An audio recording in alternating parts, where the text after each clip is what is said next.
Hi, good morning, Doctor. My name is Said Mohammed Saeed, and if you look here, we have the module name. Here we have my name and the registration ID, and here we have your name, as a supervisor, and here I have the question, uh, you know, and after that the answer is. And really, I don't have that much time because I want to explain everything under 7 minutes, so the time is so tight, and I will try to not read what is written here, but I will just give overview explanation.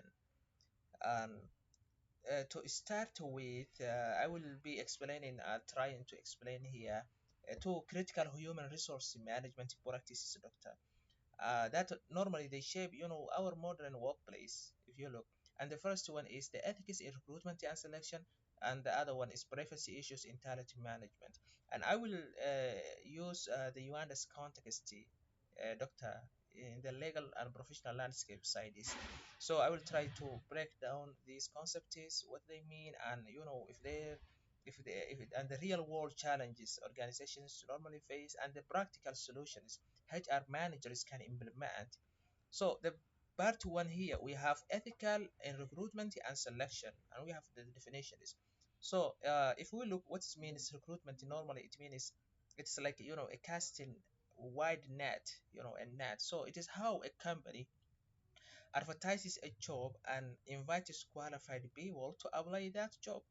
And the selection, uh, normally it is the next step, after recruitment. So it is like filtering through those applications by using CV reviews, interviews, and tests to pick the single best person for the job, for that position. So whenever, Doctor, we are talking about ethical recruitment and selection, we simply mean keeping this entire process of recruitment and selection fair, open, honest, and completely free from corruption. And unfortunately, in Uganda and in Africa in general, we have several systemic ethical challenges that frequently happen. And the first one is nepotism and tribalism. So this happens when a manager gives a job or offers a position to a relative or a friend or someone from their own tribe. So instead of hiring the person with the best qualifications and skills. And number two is workplace discrimination. Sometimes interviewers ask personal, Doctor, and unfair sensitive questions. For example, they may ask a woman, a female candidate, if she plans to get pregnant soon, or they are asking some about someone's HIV status. So this clearly and actually breaks, Section 5 of the Uganda Employment Act of 2006, and that act demands equal opportunities for everyone. And number three, we have another challenge, which is bribery and extortion. You know, because of doctor, jobs are scarce. There's no more jobs in the market. So those corrupt recruiters, they might ask and exploit those desperate job seekers for money. Yeah, just to give money or sexual favor. So in exchange, so they give them a job, and that's a huge problem. So, what are the HR solutions to manage those ethical recruitment issues? The first one, I believe, is by doing implementing blind recruitment protocols. So, before the hiring committee sees any CV, the HR department should hide the candidate's name, gender, age, and tribe. That way, managers score candidates only for their skills and qualifications.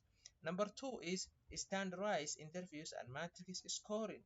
So we must ask every candidate the exact same core questions, and score them after that immediately using a set grading grid. This stops managers from changing markers or marks later to a favor a friend or a relative. And number three is utilizing diverse interviews panelists, and never let one boss make the decision alone. Yeah, that's the main point here. Use a panel of people, or at least three, four professionals to fair, keep things fair and neutral.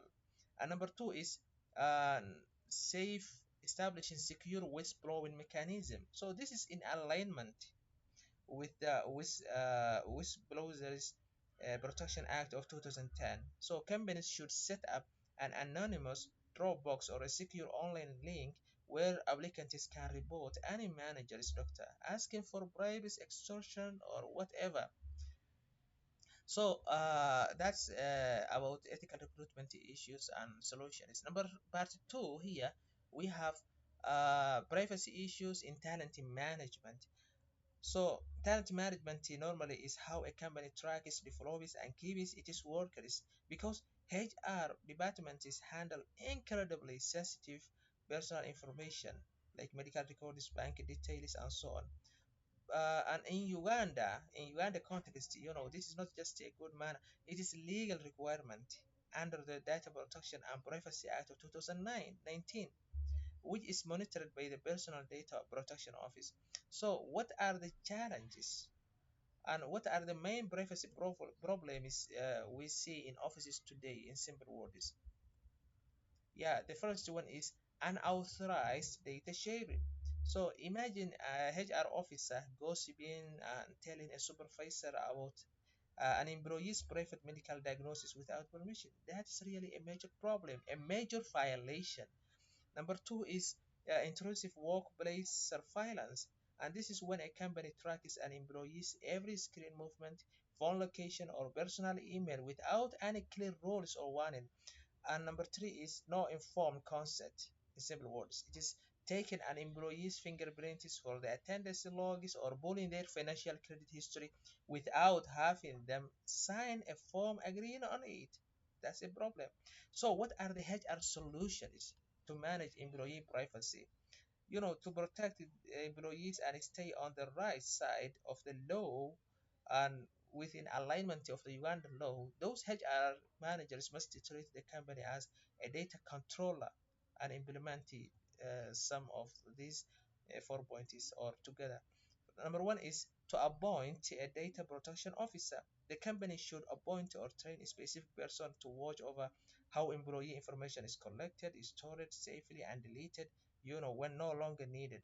And number two is introduce a mandatory privacy notice and consent forms.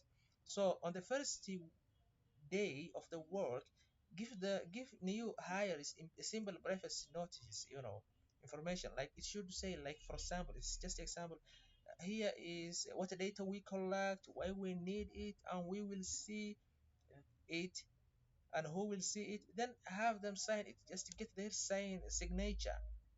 And number three is role-based digital access. In nutshell, it is if the company computer system the restrict information, a department manager should only see the performance reviews, while sensitive things and information like medical history and bank accounts stay locked away and they may visible only to top HR professionals. Number four is Dr. Clear workplace surveillance policies by formulating that. So if the company uses CCTV or tracks company vehicles, put a clear policy, in that employee handbook. Let employees, workers know exactly where they are being monitored and make sure private areas like changing rooms, toilets, washrooms are completely camera free. And here we have the references doctor for further information, and thank you very much. I submit.